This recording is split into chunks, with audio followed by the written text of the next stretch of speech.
పవిత్రాత్మ నామమున ఆమేన్. ప్రియ స్నేహితులారా, మీ అందరికీ దేవుని యొక్క ఆశీస్సులను తెలియజేస్తూ నవంబర్ 21వ తారీఖు ఈనాడు తల్లి శ్రీ సభ మరియమాత దేవాలయ సమర్పణ పండుగను కొనియాడుతూ ఉంది. ఈ పండుగకే మరో పేరు కానుక మాత. సృష్టి ఆరంభంలోనే దేవుడు మరియను రక్షకుని మాతగా చేసి ఆమెను జన్మ పాపము నుండి కళంకము నుండి పవిత్రం చేశారు, కన్యకగా రూపొందించారు. దేవుని సజీవ వాక్కుకు ఆమె ఆలయముగా ఉండబోతుంది. కాబట్టి తిరునామం మన సెప్టెంబర్ మాసం 8వ తేదీన యెరూషలేములో మరియ తల్లి జన్మదినమును మనం కొనియాడుతాం. ఆమె ఉద్భవమునందే సకలమైన వరములు పొందిన మహనీయురాలు. చిన్నారి మరియను 3 సంవత్సరముల ప్రాయమున వారి తల్లిదండ్రులు పునీత అన్నమ్మ జ్వాక్యములు యెరూషలేము దేవాలయంలో అర్పించినట్లుగా నూతన వేదంలో చెప్పబడలేదు. కానీ అనధికార యాకోబు ఇలా రాసి ఉన్నారు: జ్వాక్యము అన్నములకు బిడ్డలు లేనందున దేవుని అర్థించగా వారికి పరలోకము నుండి దివ్య సందేశము ద్వారా ఒక బిడ్డ కలుగునని తెలియజేయబడింది. వారికి వసగబడిన ఆ దేవుని బహుమానమైన ఆ చిన్నారిని యెరూషలేము దేవాలయమునకు తెచ్చి దేవునికి అర్పించారు. దేవాలయంలోనే మరియా యవ్వన ప్రాయం వరకు ఉండిన పిదప యోసేపుకు నిశ్చితార్థం చేయబడింది.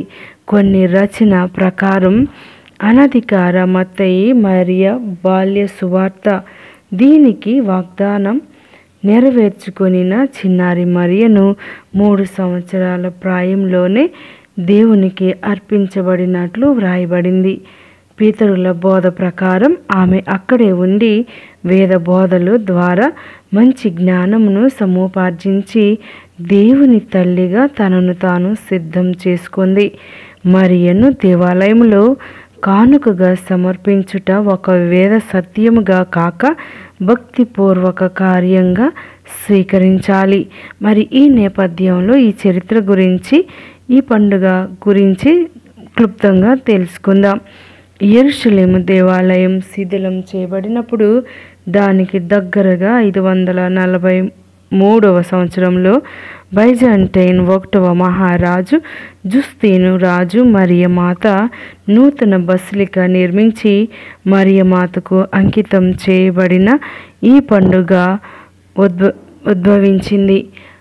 614వ సంవత్సరంలో 2వ కోస్రవ రాజు ఆధ్వర్యంలో పర్షియన్లు యెరూషలేము జయించి బసిలికాను ధ్వంసం చేశారు. అయినప్పటికీ పాశ్చాత్య దేశంలో ఈ పండుగను జరుపుకుంటూనే ఉన్నారు. 9వ శతాబ్దం నాటికి ఈ పండుగ దక్షిణ ఇటలీలో అనేక ఆశ్రమముల్లో జరుపుకునే ఆచారం ఉండేది.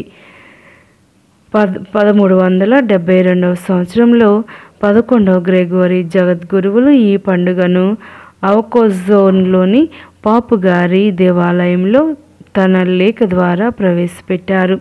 1472వ సంవత్సరంలో ఈ పండుగను రోము దైవార్చన పండుగలలో ఉంచినప్పటికీ 1568లో 5వ భక్తినాథ పోపు గారు దీనిని ఆపటం జరిగింది. అటు పిమ్మట 1585లో 6వ సిక్స్టస్ పోపు గారు మళ్ళీ ఈ పండుగను దైవార్చన సంవత్సరంలో పునరుద్ధరించారు. ఈ పండుగను నవంబర్ 21న నిర్ధారించటం జరిగింది. శ్రీసభ పితృపాదుల వ్యాఖ్యానాలు ఏవి అని మనం ధ్యానిస్తే, పునీత హంగేరీపుర ఎలిజబెత్తమ్మకు మరియ దర్శనంలో భగవంతుడు మాత్రమే తన తండ్రి అని, ఆయనను సంతోషపెట్టుట ద్వారా ఆయన ప్రేమను పొందగలనని తెలిపియున్నారు. తన చిన్నతనము నుంచి దేవుని సేవలో జ్ఞానమును సముపార్జించినట్లు పునీత బ్రిజిత్తమ్మ గారికి మరియ తల్లి తెలియచేశారు. నేను ఈ వరమును సుగుణములను నా స్వంత ప్రయత్నము లేకుండా నేను పొందలేదు.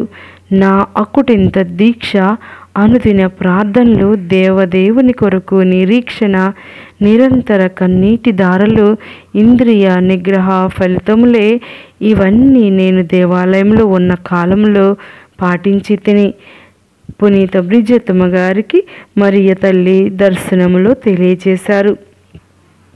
పునీత బెన్వెంతూర్ మరియు సియన్నపుర పునీత బెర్నార్డ్ గారు సొలొమోను జ్ఞానగ్రంథ వాక్యములను మరియకు ఆపాదిస్తూ ఎంతోమంది పుత్రికలు సంపదలను సమకూర్చుకున్నారు, కానీ మీరు వారందరినీ మించిపోయారు కదా అని వారు వ్యాఖ్యానించారు.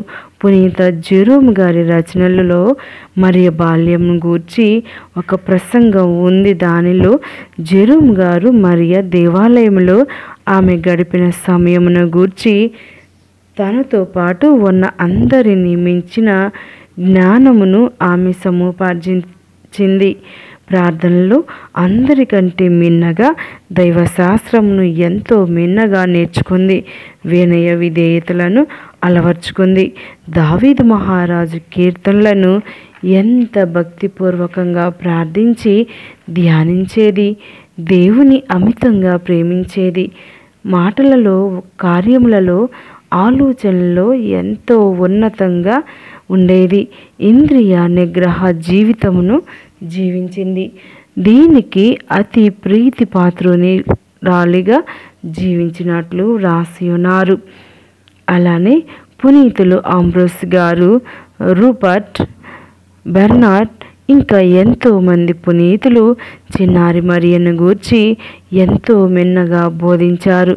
పురాతన పితరుల బోధన ప్రకారం చిన్నారి మరియను 3 సంవత్సరముల వయస్సులో ప్రధాన ఆచార్యుని చేతుల మీదుగా దేవునికి అంకితం గావింపబడినది. దేవాలయం చెంత జీవిస్తూ ప్రార్థనలో, దైవ సేవలో యవ్వన ప్రాయం వరకు మరియ జీవించింది. తనను తాను సమర్పించుకున్న తొలి కానుక దేవునికి పరమ ప్రీతి పాత్రమైంది. తండ్రి ఆమెను తన ప్రియ కుమార్తెగా, కుమారుడు తనకు సిద్ధపరచు మాతృమూర్తిగాను, పరిశుద్ధాత్మ తన నిష్కళంక ప్రియురాలిగా ఆమెను తీర్చిదిద్దాడు. మన పరలోక మాత సుమాతృకను అనుసరించి దేవునికి మనలను మనం జీవితాంతం వరకు అంకితం గావించుకుందాం. మరియ తల్లి పలుకులుగా మనం కీర్తన 27:4 నెమరు వేసుకోగా, నేను ప్రభువును ఒక వరం కోరుకొంటిని, నాకు కావలసినది ఇది ఒక్కటియే, నా జీవిత కాలమంతయు ప్రభు మందిరమున వసింపవలేనని, అతని దయను అనుభవమును తెచ్చుకొనవలేననియు, దేవాలయమున అతని సలహా అడుగుకొనవలననియు నా కోరిక. ఈ పరిశుద్ధ దేవుని మాతను తన కోసం ఎన్నుకున్న దేవుడు మనలను కూడా తన సేవకు గైకొందురుగాక. పరిశుద్ధాత్మ నిలయమైన ఆమెను దేవాలయంలో కానుకగా అర్పించుదాం. ఆమె ప్రార్థన వేడుదల ద్వారా మనం దేవుని నివాసయోగ్యులమగునట్లు సిద్ధం చేయమని, ఆమె మహిమను ప్రసరింపచేయు సాధనములుగా మనలను మలచుకోమని మన ప్రభువుకై క్రీస్తు ద్వారా వేడుకుందాం. తల్లి మాతృత్వంలో ఆ తల్లి వేడుదల ద్వారా మహోన్నత ఫలములతో కలిసి మనల్ని మనం తల్లిగా ద్వారా అర్పణ గావించుకున్నట్లు సహాయం అర్థించుదాం. దయగల దేవుడు మరియ తల్లి బాల్యం నుంచి చేసినటువంటి గొప్ప కార్యాలు మన జీవితంలో కూడా చేయుదురుగాక. ఆ తల్లి యొక్క దీవెనలు మనపై నిండుగా మెండుగా ఉండి దేవుని అధికంగా ప్రేమించటానికి సహాయపడుదురుగాక. మనలో ఉన్నటువంటి దుర్గుణాలను తీసివేయమని, జ్ఞానముతో నింపమని, ప్రత్యేకంగా తల్లి యొక్క వరాలతో నింపమని వేడుకుందాం.